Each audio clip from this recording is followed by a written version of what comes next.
என்ன மீன் தாத்தா? பாறை மீன். சளிக்கு எந்த மீன் தாத்தா நல்லது? சளிக்கு வந்து சிலேபி கட்டை தான் நல்லது. ஒரு நாளைக்கு உங்களுக்கு எவ்வளோ தாத்தா சம்பளம்? சம்பளமா 300 400 கிடைக்கும்.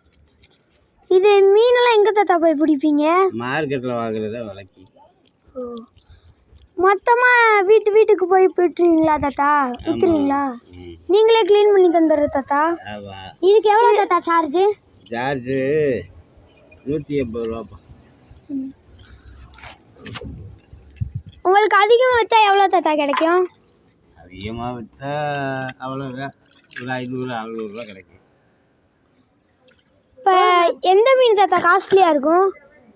காஸ்ட்லியாக அதெல்லாம் மீன்லாம் வாங்கிட்டு வருவதில்லப்பா, அதெல்லாம் விற்க முடியாது. காஸ்ட்லி மீன் வந்து நெய் மீன், வஜ்ரம்.